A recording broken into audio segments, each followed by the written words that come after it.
कौशल्या रात को अपने कमरे में सोई हुई थी। उसका कमरा घर के दूसरे माले पर था। वो खिड़की की तरफ मुंह करके आराम से सो रही थी।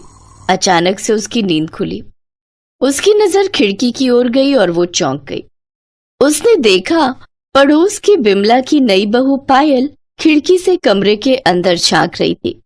कौन कौन है वहां? पायल है क्या? खिड़की के बाहर से तुरंत पायल का चेहरा हट गया। कौशल्या दौड़कर खिड़की के पास गई। कौन है? कौन? पायल तुम हो क्या? लेकिन कौशल्या किसी को देख ही नहीं पाई। वो खिड़की से आगे पीछे ऊपर नीचे चारों तरफ देखती रह गई। उसे पूरी रात नींद नहीं आई। अगले दिन सुबह सुबह वो बिमला के घर पर गई। अरे कौशल्या, आओ आओ, क्या बात है? इतनी सुबह सुबह क्या सोचकर आ गई हो?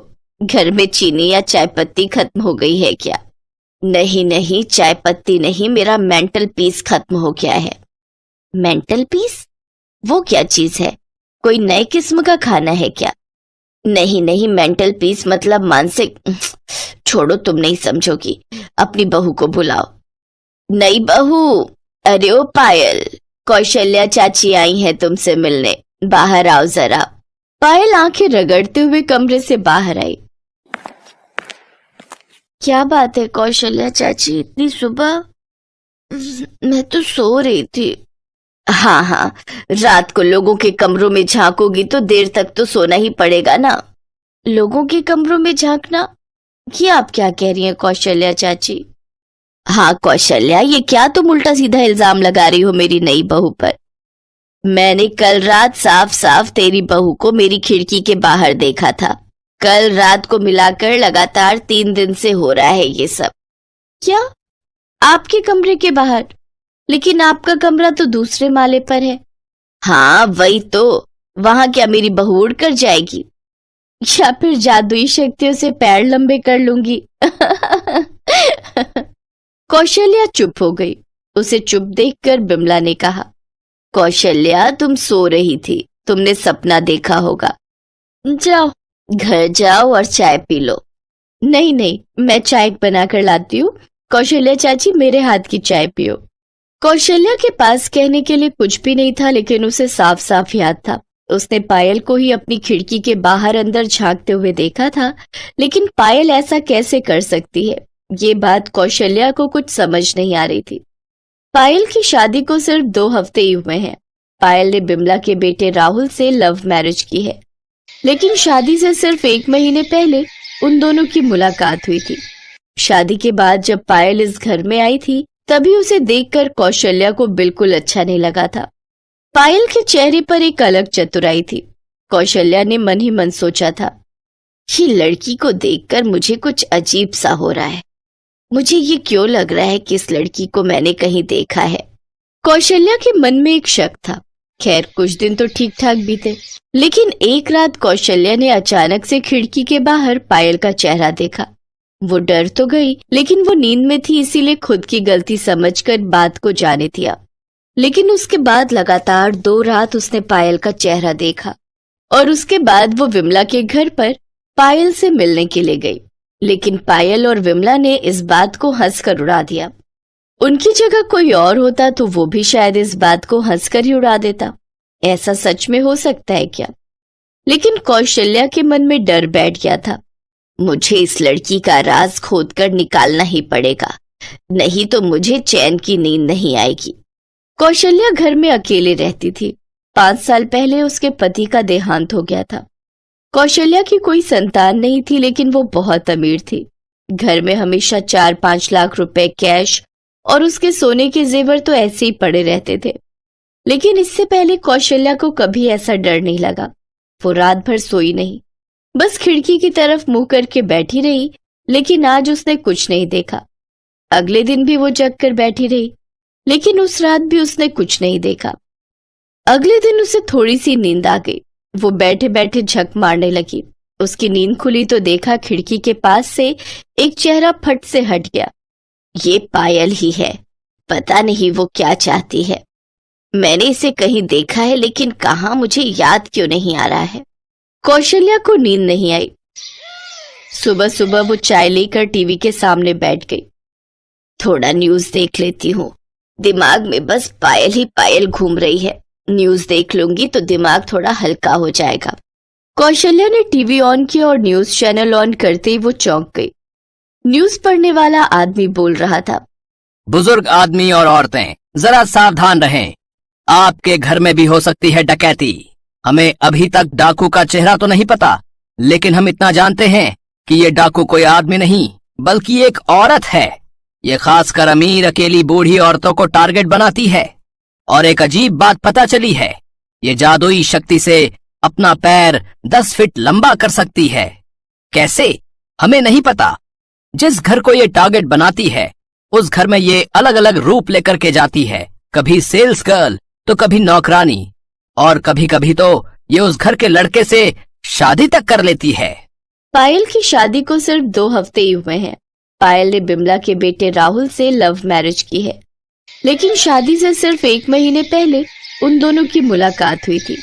शादी के बाद जब पायल इस घर में आई थी तभी उसे देखकर कौशल्या को बिल्कुल अच्छा नहीं लगा था। पायल के चेहरे पर एक अलग चतुराई थी। कौशल्या ने मन ही मन सोचा था, ये लड़की को देखकर मुझे कुछ अजीब सा हो रहा है। मुझे ये क्यों लग रहा है कि इस लड़की को मैंने कहीं देखा है। कौशल्या के मन में एक शक था। खैर कुछ दिन तो ठीक ठाक बीते, लेकिन एक रात कौशल्या ने अचानक से खिड़की के बाहर पायल का चेहरा देखा। वो डर तो गई, लेकिन वो नींद में थी, इसीलिए खुद की गलती समझकर बात को जाने दिया। लेकिन उसके बाद लगातार 2 रात उसने पायल का चेहरा देखा और उसके बाद वो विमला के घर पर पायल से मिलने के लिए गई। लेकिन पायल और विमला ने इस बात को हंसकर उड़ा दिया। उनकी जगह कोई और होता तो वो भी शायद इस बात को हंसकर ही उड़ा देता। ऐसा सच में हो सकता है क्या? लेकिन कौशल्या के मन में डर बैठ गया था। मुझे इस लड़की का राज खोदकर निकालना ही पड़ेगा, नहीं तो मुझे चैन की नींद नहीं आएगी। कौशल्या घर में अकेले रहती थी। 5 साल पहले उसके पति का देहांत हो गया था। कौशल्या की कोई संतान नहीं थी, लेकिन वो बहुत अमीर थी। घर में हमेशा 4-5 लाख रुपए कैश और उसके सोने के जेवर तो ऐसे ही पड़े रहते थे। लेकिन इससे पहले कौशल्या को कभी ऐसा डर नहीं लगा। वो रात भर सोई नहीं, बस खिड़की की तरफ मुंह करके बैठी रही। लेकिन आज उसने कुछ नहीं देखा। अगले दिन भी वो जग कर बैठी रही, लेकिन उस रात भी उसने कुछ नहीं देखा। अगले दिन उसे थोड़ी सी नींद आ गई। वो बैठे बैठे झक मारने लगी। उसकी नींद खुली तो देखा खिड़की के पास से एक चेहरा फट से हट गया। ये पायल ही है। पता नहीं वो क्या चाहती है। मैंने इसे कहीं देखा है, लेकिन कहाँ, मुझे याद क्यों नहीं आ रहा है। कौशल्या को नींद नहीं आई। सुबह सुबह वो चाय लेकर टीवी के सामने बैठ गई। थोड़ा न्यूज देख लेती हूँ। दिमाग में बस पायल ही पायल घूम रही है। न्यूज देख लूंगी तो दिमाग थोड़ा हल्का हो जाएगा।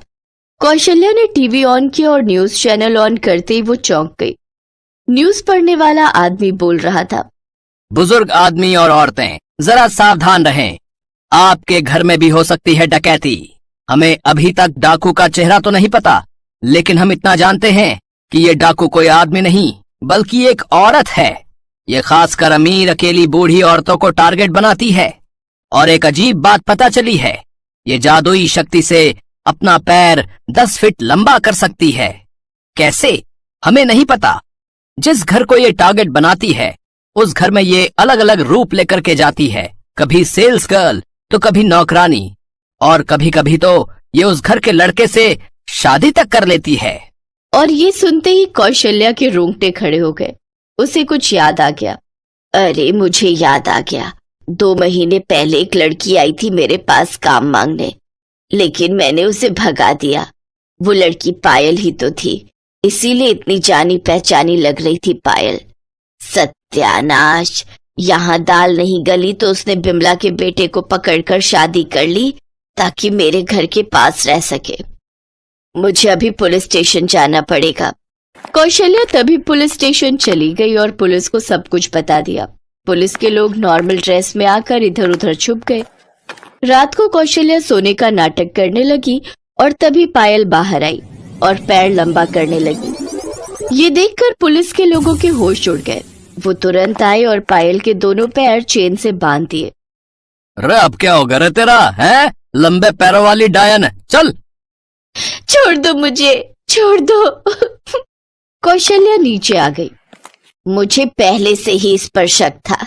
ले जाइए इसे सर, इसने बहुत सारे मासूम लोगों को लूटा है। पुलिस ने पायल को अरेस्ट किया। उसके बाद से लंबे पैरों वाली पायल कभी किसी को लूट नहीं पाई। उसे जिंदगी भर जेल में ही सड़ना पड़ा। बिमला ने कौशल्या को गले लगा लिया। आखिर कौशल्या ने तो उस डायन से मुक्ति दिलाई थी। उसके बाद से सभी बुजुर्ग आदमी और औरतें खुशी खुशी रहने लगे।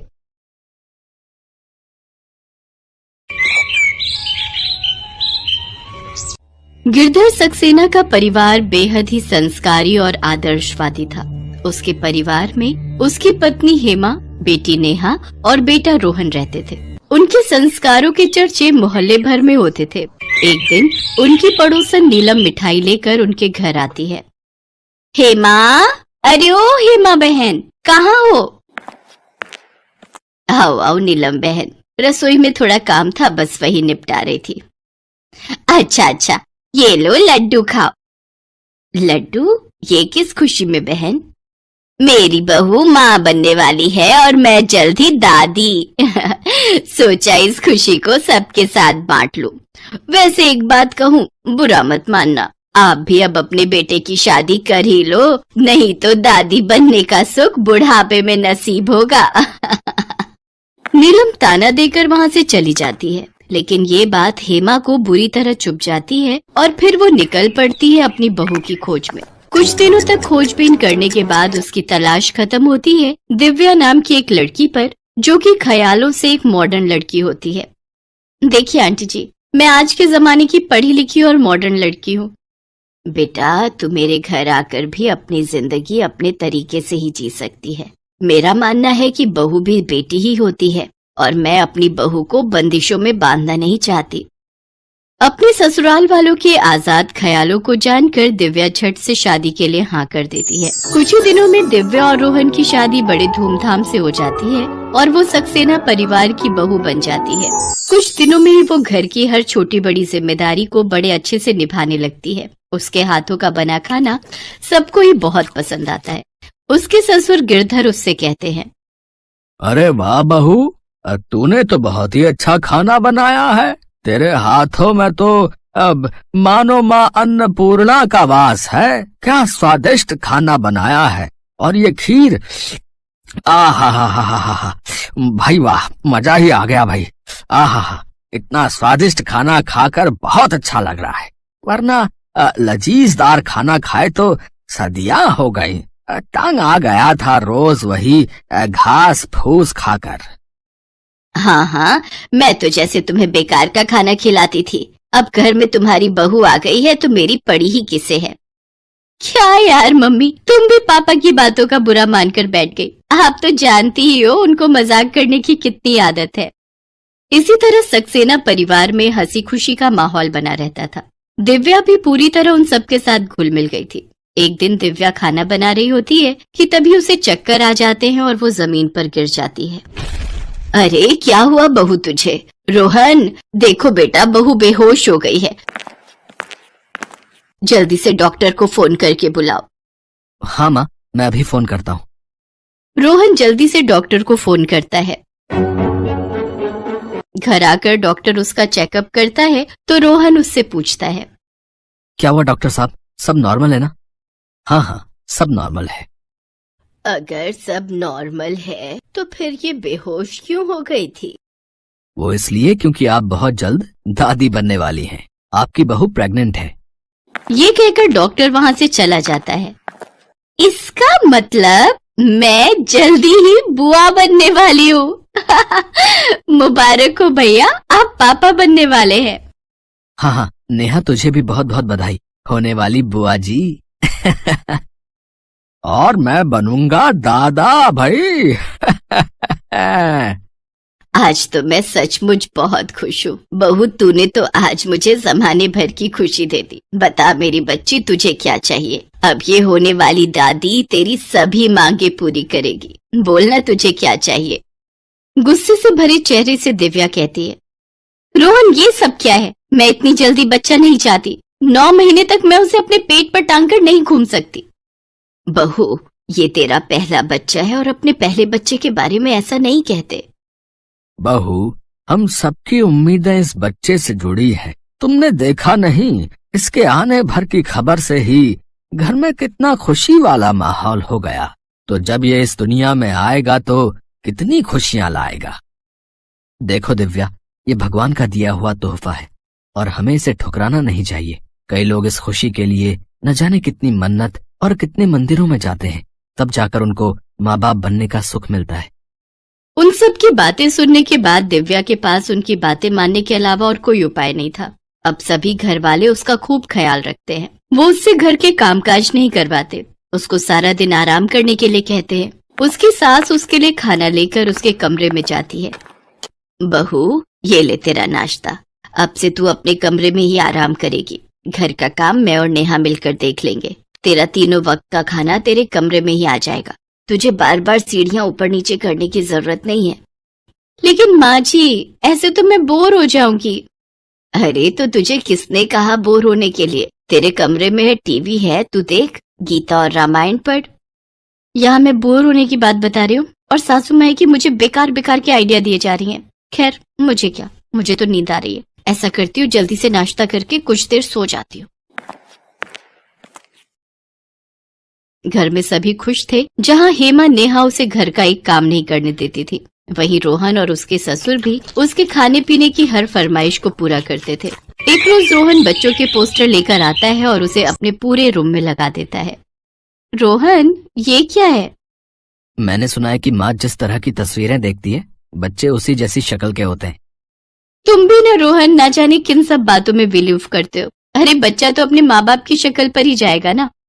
तभी उसकी ननद भी उसके कमरे में ढेरों खिलौने लेकर आ जाती है। भाभी, देखो, हमारे आने वाले नन्हे मेहमान के लिए मैं खिलौने लेकर आई हूँ। नेहा, क्या जरूरत थी बेकार में इतना खर्च करने की? अरे तुम लोग पहले डाउनलोड का प्रोसेस पूरा तो होने दो। ऐसे कई महीने बीतते हैं, जिसके साथ बहू की प्रेगनेंसी के महीने भी बढ़ते जाते हैं, जिससे दिव्या का मन भी अपने बच्चे के लिए बदलने लगता है और वो भी उससे जुड़ाव महसूस करती है। एक रोज सभी हॉल में बैठकर कॉमेडी शो देख रहे होते हैं कि तभी दिव्या के पेट में बच्चा लात मारता है और दिव्या जोर से चिल्ला उठती है, ओए माँ! क्या हुआ दिव्या, तुम ठीक तो हो ना?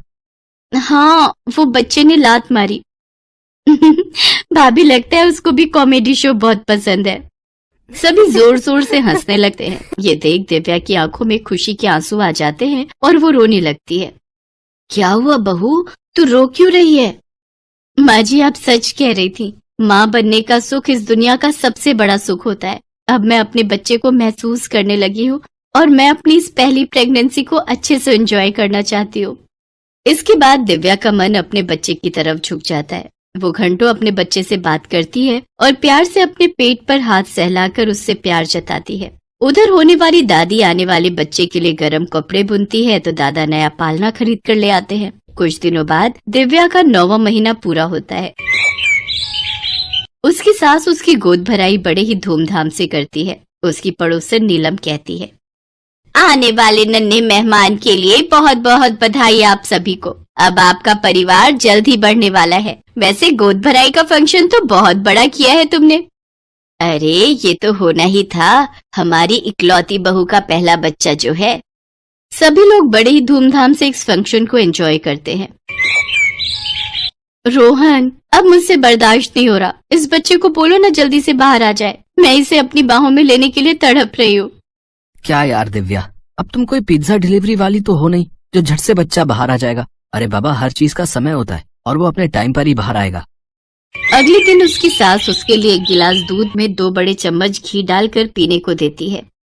ये ले बहू, इसे पी। इससे तुझे खूब ताकत मिलेगी और बच्चे की भी डिलीवरी नॉर्मल हो जाएगी। उस दूध को पीते ही दिव्या के पेट में दर्द शुरू हो जाता है और उसे लेबर पेन स्टार्ट हो जाता है। सभी उसे जल्दी से हॉस्पिटल लेकर पहुंचते हैं, जहां वो सुंदर सी लड़की को जन्म देती है। एकदम चांद की तरह खूबसूरत है मेरी पोती। अब मैं इससे खूब लाड लड़ाऊंगी। और मैं तो इसके लिए घोड़ा बनकर इसे पूरे घर में घुमाऊंगा, जैसे बचपन में इसके बाप को झुलाया है। अगर दिव्या उसे अपनी गोद में लेती है तो वो ममता से भर जाती है। Welcome my angel. मम्मा आपको अपनी गोद में लेने के लिए कितना तरस रही थी। देखो देखो तो तुम्हारे पापा, दादी, बुआ और दादा सभी कितने खुश हैं। पापा तो सबसे ज्यादा खुश हैं अपनी परी को पाकर। अब देखना, पापा आपकी हर छोटी बड़ी खुशी को पूरा करेंगे और आपको बहुत प्यार करेंगे। 2 दिन बाद दिव्या अपने बच्चे के साथ घर में प्रवेश करती है तो उसकी सास उनका स्वागत आरती के साथ करती है। इस तरह बहू का पहला बच्चा घर आंगन को रोशन कर देता है और वो पूरी तरह दिव्या की सोच को भी बदल कर रख देता है। नन्ही सी परी के आने से सारा घर